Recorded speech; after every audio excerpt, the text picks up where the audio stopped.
بسم اللہ الرحمن الرحیم۔ خاصیت باب افعال، اس میں سے دو خاصیتیں باقی رہ گئی ہیں، ایک سلب اور ایک بلوغ۔ سلب کا معنی ہے فاعل کا ماخذ سے دور ہونا،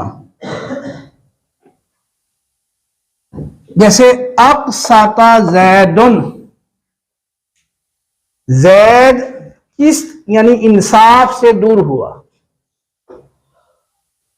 اقسط زید یعنی زید نے ظلم کیا، انصاف کو چھوڑنا یا انصاف کا خلاف کرنا وہ ظلم ہی ہے نا۔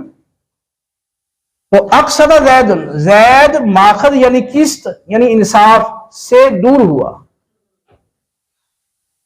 یہ اس وقت جب وہ لازم ہوگا، جب وہ فعل لازم ہوگا، مفعول ہوگا ہی نہیں وہاں، تو پھر سلب ماخذ یہ ہے کہ فاعل کا ماخذ سے دور ہونا۔ اگر فعل متعدی ہے تو پھر یہ ہے کہ فاعل کا ماخذ کو مفعول سے دور کرنا، فاعل کا ماخذ کو مفعول سے دور کرنا۔ جیسے شکا زید، زید نے شکایت کی، فَأَشْكَيْتُهُ تو میں نے شکایت کو اس سے دور کر دیا۔ اشکیت زیدن میں نے شکایت کو زید سے دور کر دیا۔ سمجھ آ گئی؟ تو اگر لازم ہے فعل تو پھر فاعل کا ماخذ سے دور ہونا، اگر متعدی ہے تو پھر فاعل کا ماخذ کو مفعول سے دور کرنا، یہ معنی ہوگا۔ سلب کے بعد سلب ماخذ، اس کے بعد ہے بلوغ۔ دیکھیں قرآن پاک میں آتا ہے نا وَعَلَى الَّذِينَ يُطِيقُونَهُ فِدْيَةٌ طَعَامُ مِسْكِين، تو وہاں پر بعد کے نزدیک یطیقون، عطا کا یطیق اطاقتاً باب افعال ہے، وہاں یہی سلب خاصہ استعمال ہوا ہے۔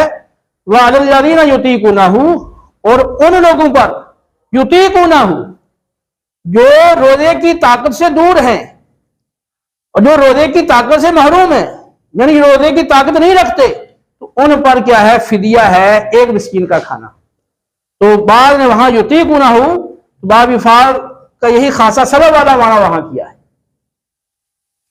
اچھا، دوسرا خاصہ ہے بلوغ۔ بلوغ کی تین قسمیں ہیں، بلوغ زمانی، مکانی اور عددی۔ بلوغ زمانی یعنی فاعل کا ماخذ کے زمان یا ماخذ کے وقت پہنچنا، جیسے اصبح زید، زید صبح کے وقت پہنچا۔ پہنچنا یا آنا دونوں معنی ہو سکتے ہیں۔ تو اصبح زید، زید صبح کے وقت آیا یا صبح کے وقت پہنچا، فاعل کا ماخذ کے وقت پہنچنا یا ماخذ کے وقت آنا۔ امسا زید، زید شام کے وقت پہنچا یا شام کے وقت آیا۔ ٹھیک ہے، اس لیے باقی جو اوقات ہیں وہ بھی آپ کر سکتے ہیں، جیسے ظہر ہے، عصر ہے، مغرب ہے، تو دیگر اوقات ہیں ان کو بھی آپ باب افعال پہ لا کے یہی معنی یہاں کر سکتے ہیں۔ بلوغ مکانی، فاعل کا ماخذ کی جگہ پہنچنا، ماخذ میں پہنچنا یا ماخذ کی جگہ پہنچنا، جیسے آراکا زید، تو زید عراق میں پہنچا یا عراق میں داخل ہوا۔ ماخذ میں داخل ہونا، ماخذ میں پہنچنا یا ماخذ کی جگہ پہنچنا ایک ہی مطلب ہے۔ تو عراق سے یہ فعل بن گیا آراکا۔ میں نے پہلے بتایا تھا کہ یہاں ماخذ کے لیے ضروری نہیں ہے کہ مصدر ہی ہو، زیادہ تر تو مصدر ہی ہوتا ہے، لیکن بعد کا جامع سے بھی فعل بنایا جاتا ہے، جیسے یہاں پر آراکا زید، زید عراق میں داخل ہوا یا عراق میں پہنچا۔ بلوغ عددی، فاعل کا ماخذ کے عدد کو پہنچنا، ماخذ کے عدد کو یا تعداد کو پہنچنا، جیسے عشرۃ الدراہم، دراہیم یہ فاعل ہے، تو دراہم ماخذ یہاں عشرہ ہے، عشرہ کہتے ہیں 10 کو، تو عشرۃ عشرت تا ساکن تھی، آگے بجانے کے لیے کسرہ دیا، عشرۃ الدراہم، دراہم عشرہ یعنی 10 کے عدد کو پہنچے۔ عشرۃ الدراہم، دراہم 10 کے عدد کو یا 10 کی تعداد کو پہنچے۔